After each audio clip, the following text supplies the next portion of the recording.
حضرات گرامی قدر، وہ جس کے اوپر نازل ہونے والے کلام نے اور جس کی زبان سے نکلنے والی شروحات نے انسانیت کو ورطۂ حیرت میں گم کر دیا. اتنا حکیم میرا آقا، اتنا دانا میرا آقا، اتنا اللہ نے اس کی زبان کو باکرامت بلکہ معجزے والی زبان بنا دیا. اللہ نے اتنی زبانیں جو تھی آپ کی معجزے زبان بنا دی. اللہ نے آپ کی زبان میں ایسی تاثیر کو پیدا کیا اور آپ کے لیے حروف کو اور الفاظ کو اس طرح مسخر فرما دیا اور آپ کے لیے تراکیب کو اور جملوں کو اس انداز میں مدین فرما دیا کہ لوگ جو گھنٹے میں بات کہتے تھے مصطفیٰ ایک جملے میں کر دیا کرتے تھے. وہ لوگ جو چیپٹر کے چیپٹر اور کتابوں کے کتابوں میں حکمت کے موتیوں کو بکھیرتے سمجھاتے تھے، حضرت رسول اللہ ایک حدیث میں ان کو سمو دیا کرتے تھے. اللہ نے اس انداز سے علم کو، حکمت کو، دانائی کو آپ کے لیے مسخر فرما دیا. اور حضور کی کوئی بات ایسی نہیں، حضور کی کوئی ایک بات بھی ایسی نہیں جس کو تجربہ جھٹلا سکے، جس کو عقل انسانی ٹھکرا سکے. عقل انسانی کو ٹھوکر لگ سکتی ہے مگر حضور کی بات کو ٹھوکر نہیں لگ سکتی. وہ کون تھا جس نے محرم رشتہ داروں کی پہچان کو دیا، اور وہ کون تھا جس نے الفاظ کے ذریعے اس بات کو سمجھا دیا جب بھی کبھی غیر محرم ایک مجلس میں اکٹھے ہوں گے، ایک مرد اور عورت، تیسرا ان کے درمیان شیطان ہوگا. حضرات گرامی قدر، جب بھی کبھی اس اصول کو پامال کیا گیا، ہم نے بڑے بڑے باریک اور نازک رشتوں کے اندر عزتوں کی دھجیوں کو اڑتے ہوئے دیکھا اور عصمت کی چادر کو گھرتے ہوئے دیکھا اور عزتوں کو پامال اور نیلام ہوتے ہوئے دیکھا اور عزتوں کو تار تار ہوتے ہوئے دیکھا. اس لیے کہ یہ ایک ایسے شخص کی بات تھی جو اپنی زبان کو اپنی مرضی سے نہیں ہلایا کرتا تھا بلکہ جس کے پاس پیغام کو لے کے جبریل امین آ جایا کرتا تھا. علم اور حکمت اس مقام پہ رک گیا جہاں پر حضرت رسول اللہ کائنات میں جلوہ گر ہوئے. علم، حکمت اور دانائی اس مقام پہ پہنچی حضرت رسول اللہ کی ذات کے ساتھ کہ کائنات میں اب جو بھی آئے گا بہت نیچے ہوگا، اوپر سے اس موتی کو حاصل کرے گا، اوپر سے دانائی کے سبق کو حاصل کرے گا، لیکن اس کی اپنی بات اس دانائی پہ سپرسیڈ کبھی بھی نہیں کر سکتی. اس کی اپنی بات اس دانا کی بات کے اوپر کبھی بھی سب پر لے جا کے نہیں جا سکتی. حضرات گرامی قدر، علم، شعور اور آگہی کو اللہ نے جو عروج حضرت رسول اللہ کی سیرت میں عطا کیا، کائنات میں کبھی وہ رفت کسی کے افکار کو حاصل نہیں ہو سکتی. اسی لیے ہم یہ بات کہتے ہیں حضرت رسول اللہ کی ذات انسانوں کی امام ہے اور آپ کی حدیث جو ہے وہ گفتار کی امام ہے اور آپ کی سنت جو ہے وہ طریقوں کی امام ہے اور آپ کے اعمال جو ہیں وہ اعمال کے امام ہیں. حضرات گرامی قدر، یہ کبھی بھی نہیں ہو سکتا. وہ لوگ بے وقوف ہیں، وہ لوگ احمق ہیں، وہ لوگ کوتابین ہیں جو اپنے آپ کو ارتقاء کی دنیا میں رہتے ہوئے، ایوولوشن کی دنیا میں رہتے ہوئے اپنی عقل کو حضور کی عقل کے مقابلے پہ لے کے آتے ہیں. اور کئی مرتبہ ایسے دانا، اپنے آپ کو نام نہاد دانا اور بینا سمجھنے والے احمق جو ہیں، کئی مرتبہ یہ بات کہتے ہیں حدیث بعد میں لی جائے گی، عقل کو پہلے لیا جائے گا. قرآن اور عقل جو ہے ان کو ملا کے شریعت کو سمجھا جائے گا. اور تیری عقل کی حیثیت کیا ہے؟ جانور کی عقل جو ہے وہ عقل انسانی کا مقابلہ نہیں کر سکتی اور عقل انسانی جو ہے وہ عقل نبوت کا مقابلہ نہیں کر سکتی. تیری عقل کی حیثیت کیا ہے؟ تو وہ ہے جب تجھے بخار ہوتا ہے تو کڑوے اور میٹھے کی تمیز نہیں کر سکتا. تو وہ ہے 2 کلومیٹر کے فاصلے کے اوپر جب پانی کی چمک نظر آتی ہے، جب تو قریب جا کے دیکھتا ہے وہاں پہ کچھ بھی نہیں ہوتا. تو وہ ہے سڑک کے اوپر نظر آنے والی چمک کو پانی سمجھ کے سراب کے پیچھے بھاگنے والا ہے. تو وہ ہے مچھلی دریا کے اندر تیر رہی ہو، تیرا کانٹا جو ہے وہ سیدھا بھی نہیں اس کو جا کے لگتا.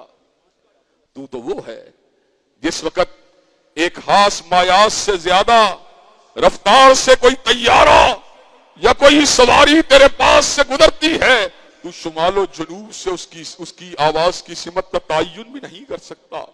جب جنگی جہاز تیرے سر کے اوپر سے گزرتے ہیں تو اس بات کا تعین بھی نہیں کر سکتا یہ مشرق سے آ رہے ہیں کہ مغرب سے آ رہے ہیں، یہ شمال سے آ رہے ہیں کہ جنوب سے آ رہے ہیں. تیری عقل کی حیثیت کیا ہے؟ غامدی صاحب کہتے ہیں عقل انسان کو اللہ نے دی ہے، اور یہاں تک کہتے ہیں قرآن بعد میں آیا، عقل پہلے آئی ہے۔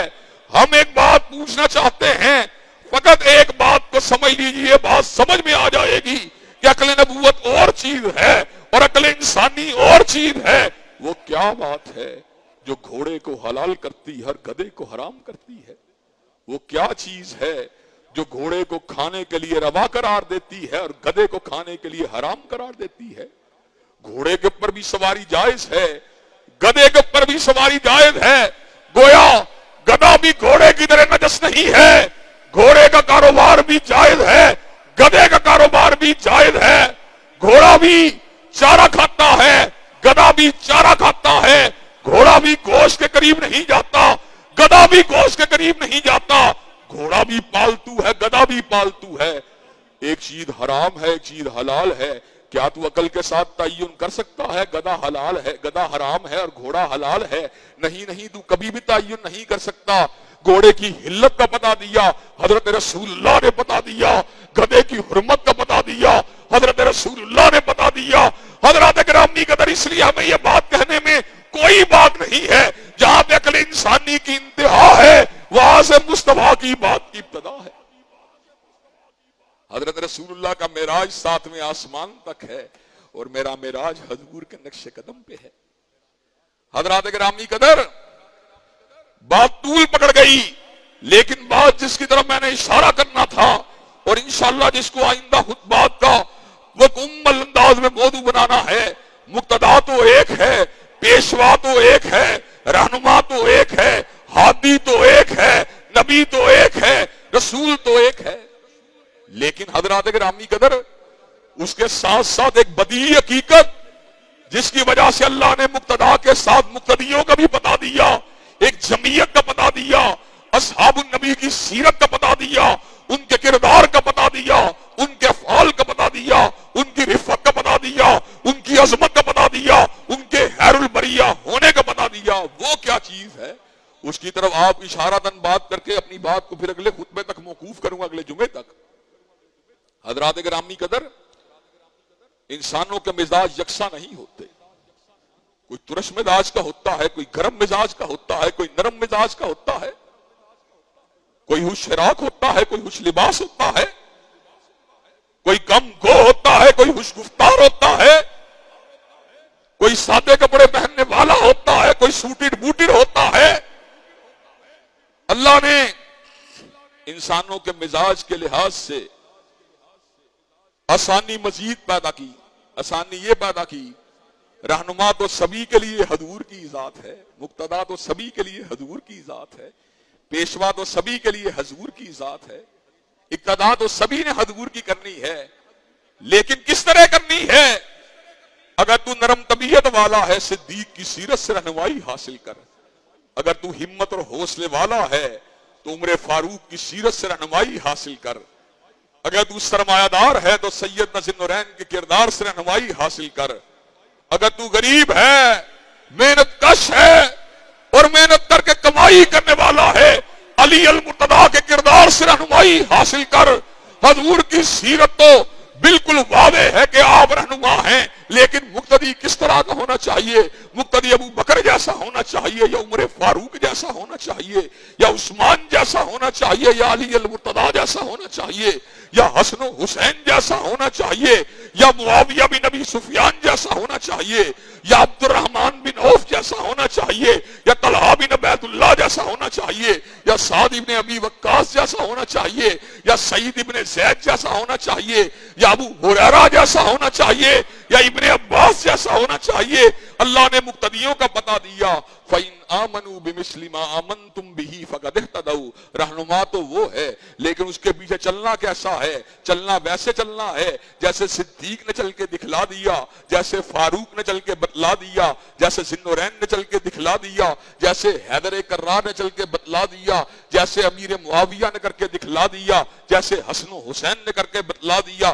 ایسے ہی تو حضرت رسول اللہ نے نہیں کہا تھا خیر الناس کرنی ثم الذین یلونہم ثم الذین یلونہم، بہترین لوگ میرے زمانے کے لوگ ہیں، اور پھر وہ لوگ بہترین ہیں جنہوں نے صحابہ کے چہروں کی زیارت کی ہے، اور پھر وہ لوگ بہترین ہیں جنہوں نے تابعین کے چہروں کی زیارت کی ہے۔ اللہ تبارک و تعالی ہمیں اس بلیغ نقطے کو سمجھنے کی توفیق دے۔ انشاءاللہ سیرت صحابہ کے حوالے سے گفتگو جاری و ساری ہے۔ انشاءاللہ آئندہ خطبہ جمعہ اپنی مزید معروضات کو آپ حضرات